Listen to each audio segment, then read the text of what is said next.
महामानव डॉक्टर बाबासाहेब आंबेडकर जयंती उत्सवास उपस्थित आदरणीय संस्थाध्यक्ष प्राध्यापक वी पाटील सर, सन्मान्य पाहुणे माननीय शांताराम निकम सर, माननीय रमेश मोरे सर, माननीय सौ विमल पाटील मॅडम, माननीय सौ वसुधा डोंगरे मॅडम, माननीय श्री योगेश पाटील सर, माझे सर्व सहकारी शिक्षक, शिक्षकेतर कर्मचारी, उपस्थित सर्व विद्यार्थी, आपणा सर्वांचं हार्दिक हार्दिक स्वागत। विश्वरत्न, विश्वभूषण, क्रांतीसूर्य, परमपूज्य महामानव डॉक्टर बाबासाहेब आंबेडकर जयंतीच्या आपणा सर्वांना हार्दिक शुभेच्छा आणि महामानवास विनम्र अभिवादन।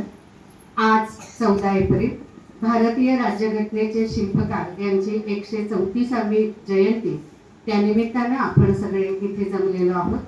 नमन करूया त्या क्रांती सूर्याला, नमन करूया त्या क्रांती सूर्याला आणि वंदन करूया ज्ञानाच्या अथांग सागराला, आणि वंदन करूया ज्ञानाच्या अथांग सागराला। अभिवादन करूया महामानवाला, अभिवादन करूया महामानवाला। आणि म्हणून सन्मान्य मान्यवरांना मी विनंती करते की आपण भारतरत्न डॉक्टर बाबासाहेब आंबेडकर यांच्या प्रतिमेचं पूजन करावं।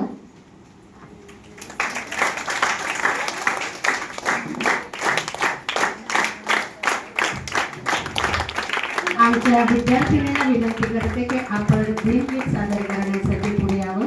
मान्यवरांच्या हस्ते पूजन होत आहे आणि आपल्या विद्यार्थिनी भीमगीत सादर करत आहेत।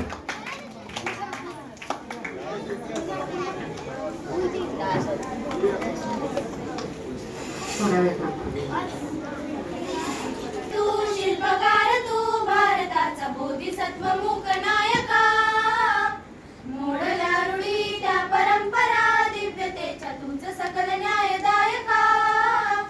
क्रांती सूर्य तू शिल्पकार, तू भारताचा बोधिसत्व मूक नायका, मोडल्या रूढी त्या परंपरा, दिव्यतेच्या तूच सकल न्यायदायका।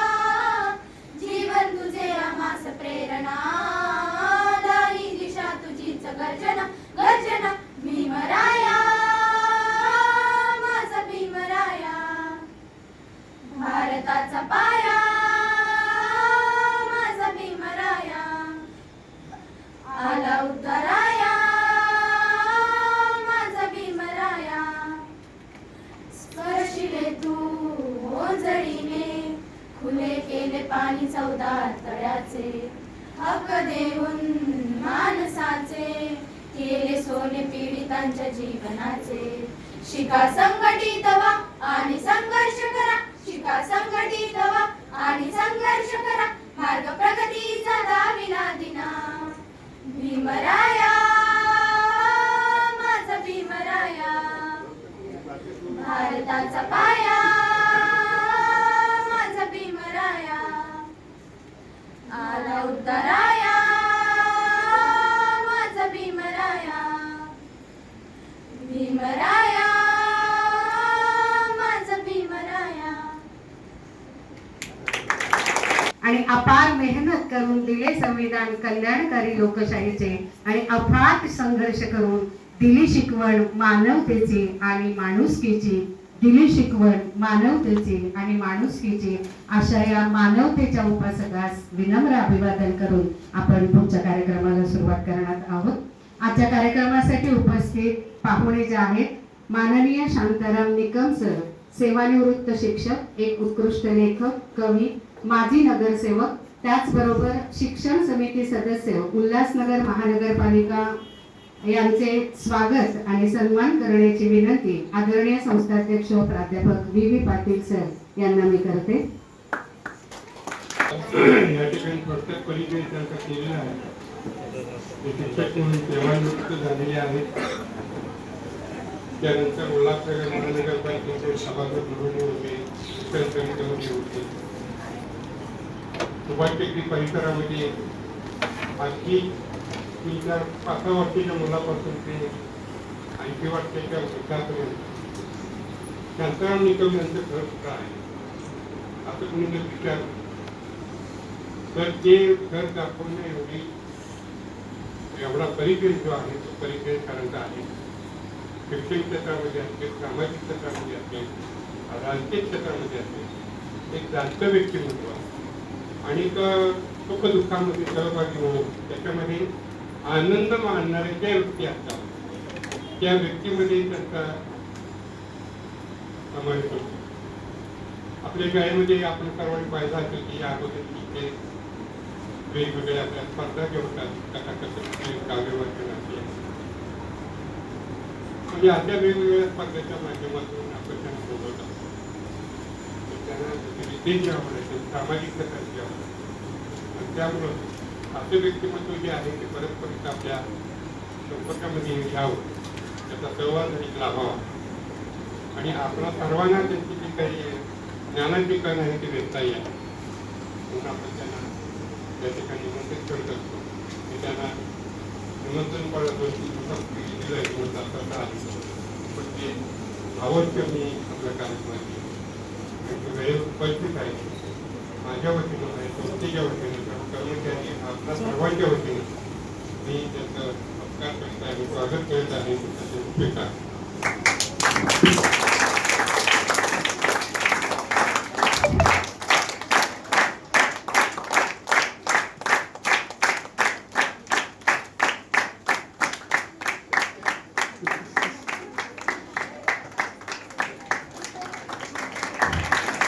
यानंतर आजच्या कार्यक्रमासाठी उपस्थित असलेले प्रमुख पाहुणे माननीय रमेश मोरे, माजी मुख्याध्यापक शारदा विद्यामंदिर कल्याण, कवी लेखक यांचाही सन्मान करावा अशी मी विनंती करते.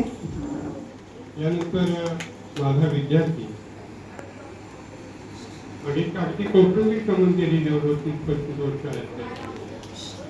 शिक्षण क्षेत्रामध्ये ज्या पद्धतीनं निकमकरांनी नाव कमवलेलं त्या पद्धतीनं मोरेकर हे सुद्धा कल्याण परिसरामध्ये आणि त्यांच्या गावाच्या सातारा खंडाळा वगैरे परिसरामध्ये ही सामाजिक कार्य करणारी व्यक्ती आणि सर्वसामान्य लोकांना अडीअडचणीमध्ये सहाय्य करून योग्य मार्गदर्शन करून त्यांच्या जीवनामध्ये सहभागी होण्याचा प्रयत्न करणार. याच्या अगोदरही आपल्या अनेक कार्यक्रमांची उपस्थित राहिली आहे. कारण आम्ही तिघं जे आहोत ते शिक्षक बनतो, मी वरिष्ठ आणि बाकीचे जे आहे ते कनिष्ठ जरी आपली ते शेवटी व्यवसाय हा एक आहे, ज्ञान घेणं आणि अंतरप्रवाह जो आहे किंवा अंतर प्रक्रिया जी आहे आपली विचारांची देवाणघेवाण ही गलत राहावी यासाठी म्हणून नेहमी संपर्कामध्ये राहणारे रमेश मोरेकर, त्यांच्या 2 मुली आहेत. एक मुलगी डॉक्टर आहे, त्यांची एक मुलगी जज आहे आणि दोन्ही मुलींना त्यांनी एवढं चांगलं शिक्षण दिलं आहे. मुलग्याला शिक्षण दिलं पाहिजे असं नाही, मुली सुद्धा चांगल्या प्रकारे शिकू शकतात. निकमकरांचे दोन्ही मुली चांगल्या पद्धतीने दिलेल्या आहेत. तर मोरेकरांचं वैशिष्ट्य असं की आपलं कार्य आपण करतोय, कोणी म्हणतो कोणी म्हणतो. कारण काय असते, तुम्ही चांगलं केलं तरी लोक नाव ठेवतात आणि समजा आपण दुर्लक्षित केलं तरी नाव ठेवतात. पण त्याच्याकडे लक्ष न देता आपण ज्या विचाराने प्रेरित झालेलो आहोत ते विचार जे आहेत ते विचार आपण प्रकट करत राहायचं आणि असे विचार करणे आपल्याला 2 व्यक्ती जे आहेत ते असल्यामुळं आमच्या विचारांची देवाणघेवाण आली होत असते. तर मोरेकर त्यांनाही काल मी फोन केला परवा किंवा आता आली आणि अवश्य आपण यावं. आणि आम्ही ज्या जयंतीच्या पुण्यतिथी साजऱ्या करतो त्या साजऱ्या करत असताना त्या जयंतीच्या पुण्यतिथीमध्ये एक जिवंतपणा असतात. एखादं कार्य करताना मनापासून कार्य केलं पाहिजे आणि तशाच प्रकारची प्रवृत्ती म्हणा किंवा वृत्ती जी आहे ती मोरेकरांची असल्यामुळं ते जी कुठलंही कार्य करत असताना त्याचं नियोजन जे आहे ते नियोजन आहे, त्याची मांडणी असते, कसं होईल त्याचा प्रयत्न करण्याची आहे. आणि त्यामुळं आपण जे काही या ठिकाणी साजरे करतो त्याच्यामध्ये त्यांनाही आनंद वाटतो आणि आनंद वाटणारी व्यक्ती जर या ठिकाणी आपल्या कार्यक्रमामध्ये सहभागी झाली तर त्यासारखं पुण्य नाही. कारण त्यांनाही त्याचा आनंद घेता येतो आणि आपल्यालाही त्यांच्याकडून आनंद घेता येतो. तर मोरेकर आपण आमच्या निमंत्रणा घेऊन तुला मान देऊ त्या ठिकाणी उपस्थित राहिलं तर संस्थेचा अध्यक्ष कार्यक्रमाचा अध्यक्ष आणि सर्व शिक्षक विद्यार्थी शिक्षकेतर कर्मचारी यांच्या वतीने स्वागत करणे सत्कार करतो किंवा आपण स्वीकारले.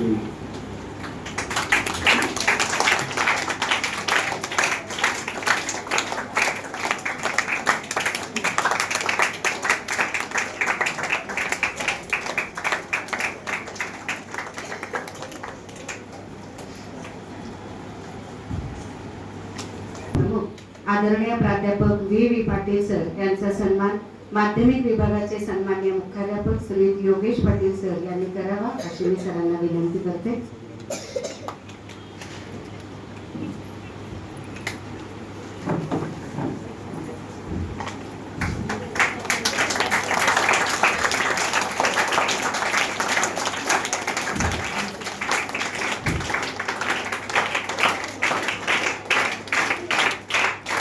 धन्यवाद सर. सन्माननीय संस्था सचिव आई मॅडम सौ विमल पाटील मॅडम यांचाही सन्मान प्राथमिक विभागाच्या सन्माननीय मुख्याध्यापक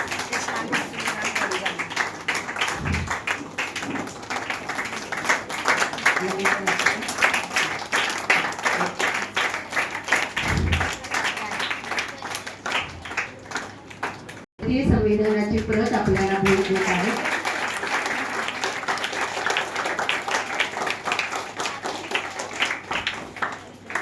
जागतिक स्तरावर एक मार्गदर्शक, दिशादर्शक, प्रेरणादायी व्यक्तिमत्व म्हणजे डॉक्टर भीमराव रामजी आंबेडकर यांचा जन्मदिवस भारतात तर उत्साहाने साजरा केला जातोच, पण जगभरात तो न्याय दिवस, ज्ञान दिवस, समता दिवस अशा विविध रूपात साजरा केला जातो.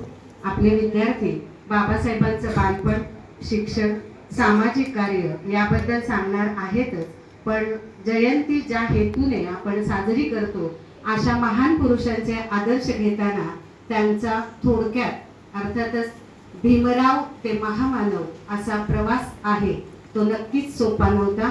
हा प्रवास आपण सर्वांसाठी नक्कीच खूप प्रेरक आणि प्रोत्साहन देणारा आहे. म्हणून हा जन्मदिवस साजरा करताना बाबासाहेबांनी घालून दिलेल्या वाटेवर किमान आपण चालण्याचा प्रयत्न करूया आणि त्याकरिता आपण बाबासाहेबांना समजून घेतलं पाहिजे. डॉक्टर बाबासाहेब आंबेडकर जगात सर्वात मोठ्या लिखित संविधानाचे शिल्पकार आहेतच, पण देशाच्या सामाजिक, आर्थिक, राजनैतिक, कायदा, शैक्षणिक, सांस्कृतिक, जल, कृषी, कामगार, शेतकरी, स्त्री उद्धारक अशा सर्वच क्षेत्रातील एक चौफेर अभ्यास करणारं एक व्यक्तिमत्व म्हणजे डॉक्टर बाबासाहेब आंबेडकर. या सर्व क्षेत्रातील अतुलनीय कामगिरीमुळे त्यांना आधुनिक भारताचे जनक असंही आपण म्हणतो. इंग्लंडच्या ऑक्सफर्ड विद्यापीठाने मागच्या 10,000 वर्षांमध्ये होऊन गेलेल्या जगातील, थोडंसं लक्ष देऊन आपण ऐकूया, इंग्लंडच्या ऑक्सफर्ड विद्यापीठाने 10,000 वर्षांमध्ये होऊन गेलेल्या जगातील प्रभावशाली विश्वमानवांची यादी केली. त्यामध्ये डॉक्टर बाबासाहेब आंबेडकरांचं नाव 4थ्या क्रमांकावर आहे.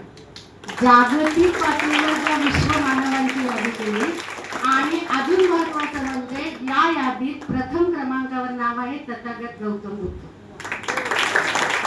हे खरंच आपल्या सर्वांसाठी अभिमानाची बाब आहे.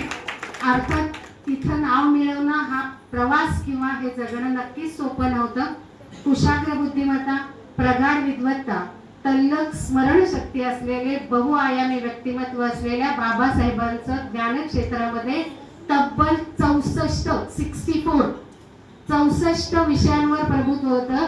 एवढ्या सगळ्या विषयांवर प्रभुत्व असणारे जगाच्या इतिहासातील ते प्रथम आणि एकमेव व्यक्ती आहेत आणि हे मी सांगत नाही तर केम्ब्रिज विद्यापीठाच्या संशोधनातून हे सिद्ध झालं. जगातील सर्वात बुद्धिमान व्यक्ती म्हणून त्यांना घोषित करण्यात आलेलं आहे. डॉक्टर बाबासाहेबांनी विविध विषयातील 32 पदव्या घेतल्या आणि 9 ते 10 भाषा त्यांना अवगत होत्या.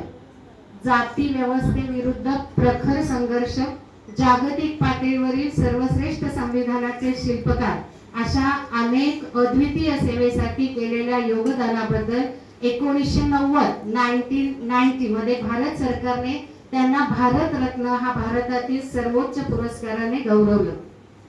कसं असतं माहितीये का, आपल्याच घरात आपल्याच याची पटकन व्हॅल्यू केली जात नाही. जागतिक पातळीवर जेव्हा बाबासाहेबांना गौरवलं गेलं आणि त्यानंतर मरणोत्तर पुरस्कार त्यानंतर बाबासाहेबांना जो पुरस्कार भारत रत्न दिला गेला यामध्ये भारतातील सर्वोच्च पुरस्कारांना गौरव गेलं. म्हणून विश्वभूषण बाबासाहेब हे फक्त भारतातीलच नव्हे तर जगातील शोषित, पीडित, वंचित, उपेक्षित आणि क्रांतिकारी आणि मानवतावादी लोकांचे प्रेरणास्थान आहे. याचं उत्तम उदाहरण म्हणजे अमेरिकेचे माजी राष्ट्राध्यक्ष बराक ओबामा यांनी त्यांचा जो गौरव केलेला आहे.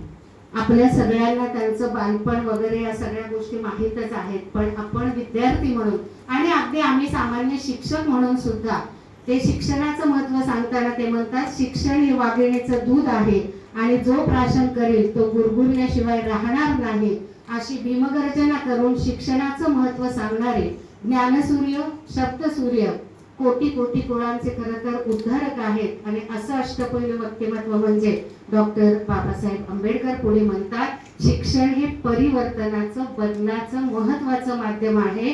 आणि हे सांगताना मनमाड इथल्या सभेत डॉक्टर बाबासाहेब तरुणांना सांगतात, तरुणांनी नेहमी आपल्या पुढं उदात्त ध्येय ठेवलं पाहिजे. तरुणांनी एक गोष्ट लक्षात ठेवा, कोणतीही चांगली गोष्ट साध्य करण्यासाठी त्रास होणार, सहज मिळते ती चांगली गोष्ट असतच नाही. ओके, आउट ऑफ मार्क सहज मिळत नाही. तसं कोणतीही चांगली गोष्ट करताना लोक तुम्हाला नावं ठेवणार, काहीतरी म्हणणार, पण फक्त तुम्हाला स्वतःला प्रामाणिकपणे सांगता आलं पाहिजे की मी जे करते किंवा मी जो करते ते चांगलं आहे. ओके, तर असं करण्यासाठी तप म्हणजेच अखंड मेहनत लागते, ज्ञानसाधना म्हणजेच अखंड अभ्यास करावा लागतो, संघर्ष अटळ अगदी 24 तासांपैकी 20-20 तास आपल्याला सतत प्रयत्न केलं पाहिजे. आणि ते स्वतःचं उदाहरण सांगतात, मी माझ्या विद्यार्थी दशेत 20-20 तास अभ्यास केला, अखंड परिश्रम केले, अभ्यास करत राहिलो, म्हणूनच चौफेर ज्ञान घेऊ शकलो.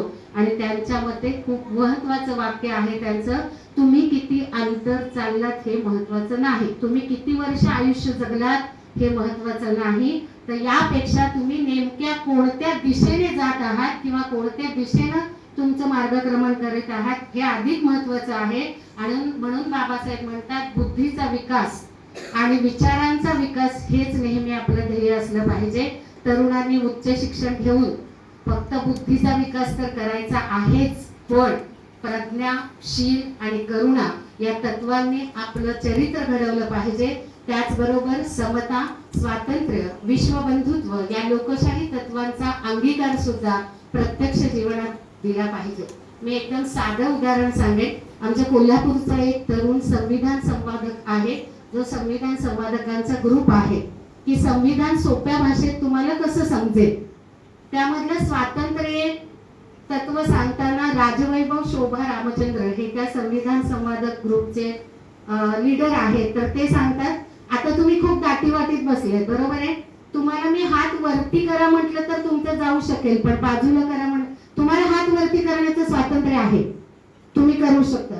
पण तुम्हाला समजा खूप कंटाळा आला, पण तुम्हाला पाय पुढे करायचे किंवा हात बाजूला करायचे, स्वातंत्र्य आहे का? तर नक्की आहे.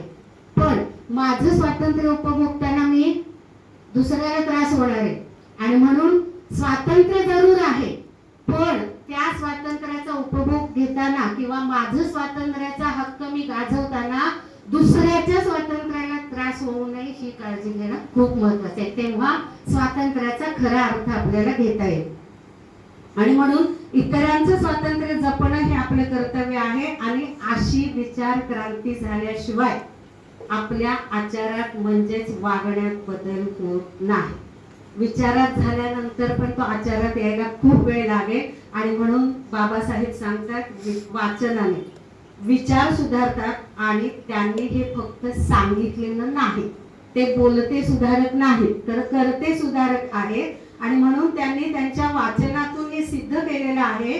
आणि पुढे ते म्हणतात, आपल्याकडे 2 रुपये असतील तर 1 रुपयाची भाकरी घ्या आणि 1 रुपयाचं पुस्तक घ्या, कारण भाकरी तर खाणं जगण्यासाठी आवश्यक आहे, पण पुस्तक आपल्याला कसं जगायचं हे शिकवेल. आणि राजगृहातील त्यांचा प्रचंड मोठा ग्रंथसंग्रह हे त्यांच्या विचाराचं उत्तम उदाहरण आहे. आता यामध्ये ज्यांना आपल्या व्यक्तिमत्वाचा विकास करायचा आहे त्याबद्दल डॉक्टर बाबासाहेब सांगतात, कोणत्याही अपयशाने, संकटाने, गरिबीने खचून गेला तर निराशाच येते आणि निराशेतून माणूस नकारात्मक होतो. आणि म्हणून तरुणांनी कायम सर्वांनी सतत सकारात्मक विचार करा, स्वप्न पहा आणि ती पूर्ण करण्यासाठी संघर्ष करा, उच्च महत्त्वाकांक्षा ठेवा आणि तुमची स्वप्नच तुम्हाला प्रयत्न, धडपड, मेहनत, संघर्ष करायला प्रवृत्त करतात आणि म्हणून अखंड परिश्रम करत राहा. खरंच किती मोलाचे शब्द आहेत आणि हा केवळ उपदेश नाही तर बाबासाहेबांनी स्वतःच्या कृतीतून हे सिद्ध करून दाखवलेलं आहे आणि हे शब्द खरे केलेले आहेत. अगदी जागतिक स्तरावरील उच्च दर्जाच्या कोलंबिया विद्यापीठाच्या प्रवेशद्वारावर विश्ववंदनीय डॉक्टर बाबासाहेब आंबेडकर यांचा भव्य पुतळा आहे आणि त्याखाली लिहिलेलं आहे सिम्बल ऑफ नॉलेज, ज्ञानाचं प्रतीक. जागतिक स्तरावर ज्ञानाचं प्रतीक त्यांना मानलं गेलेलं आहे की आपण भारतीयांसाठी नव्हे तर जगासाठी अत्यंत अभिमानाची गोष्ट आहे. आणि केवळ अभिमान नाही तर या मार्गावर आपल्याला प्रेरणा देणारा हा मार्ग आहे. यासाठी आपल्यावर आलेल्या कोणत्याही संकटाचं, परिस्थितीचं भांडवल न करता, त्याचा बाऊ न करता, ती कारणं न देता आपल्या ज्ञानाच्या आणि बुद्धिमत्तेच्या जोरावर जगाला हेवा वाटेल असं महान कार्य बाबासाहेबांनी केलं आणि आपल्या चिकाटी आणि जिद्दीच्या जोरावर सर्वोच्च ज्ञान प्राप्त करून जगातील सर्वात मोठ्या राज्यघटनेचे ते शिल्पकार ठरले. अनेक अडचणी त्यांच्याही आयुष्यात आल्या, अडथळे आले, पण त्याच्यावर मात करत बाबासाहेब यशस्वी झाले. म्हणून आजच्या जबाबदारी टाळणाऱ्या, झटकणाऱ्या आणि समाजभान हरपलेल्या तरुणांना, त्याचबरोबर आपली ध्येय काय आहे, आपली स्वप्न काय आहेत हे विसरणाऱ्या तरुणांसाठी, विशेषतः तरुणींसाठी डॉक्टर बाबासाहेब हे ऊर्जा देणारे काय म्हणायचं स्त्रोत आहेत असं आपण मला वाटतं. तरुणांबरोबरच प्रत्येक व्यक्तीनं डॉक्टर बाबासाहेब यांच्या जन्मापासून ते आयुष्याच्या त्यांच्या प्रत्येक टप्प्यातला एक जरी प्रसंग समोर ठेवला तर आपल्याला कायम प्रेरणा मिळत राहील. बाबासाहेबांनी आपल्या वाचन आणि वाणीने भारतीय समाज एका दीर्घ झोपेतून जागा केला. त्यांना लढण्याची, नुसती लढण्याचीच नाही तर जिंकण्याची, जगण्याची जिद्द दिली. सुंदर जगण्यासाठी स्वप्नांना भरारी देण्याचं बळ दिलं. अशा या महामानव डॉक्टर बाबासाहेबांना विनम्र अभिवादन करते आणि आपल्या पुढच्या वक्तृत्व स्पर्धेला सुरू करण्या अगोदर त्यांच्या तेजस्वी प्रतिभेला अभिवादन करताना चारच ओळी मी सांगेन. पक्षाचे पंख छाटता येतात, पक्षाचे पंख छाटता येतात, पण प्रतिभेचे पंख नाही छाटता येत. पक्षाचे पंख छाटता येतात पण प्रतिभेचे पंख नाही छाटता येतात. डॉक्टर बाबासाहेब तुमच्या प्रतिभेने पाषाणालाही पाझर फोडले. डॉक्टर बाबासाहेब तुमच्या प्रतिभेने पाषाणालाही पाझर फोडले. बा भीमा सूर्यचंद्राच्या तेजातून, बा भीमा सूर्यचंद्राच्या तेजातून आलेली तुझी प्रतिभा तेजस्वी होती. विनय, विद्रोह आणि व्यासंग, विनय, विद्रोह आणि व्यासंग यांना एकत्रितपणे पेलणारी तुझी प्रतिभा आम्हासाठी बनली आहे एक जिवंत प्रतिमा, जी आपल्या समोर सगळ्या जिवंत प्रतिमा आहे. पुन्हा एकदा मी विनम्र अभिवादन करते आणि या महामानवास कोटी कोटी प्रणाम करून आपल्या पुढच्या कार्यक्रमाकडे जाण्या अगोदर आपण आपल्या विद्यार्थिनी बुद्धवंदना प्रार्थना सादर करणार आहेत. मी आपल्या विद्यार्थिनींना निमंत्रित करते. कृपया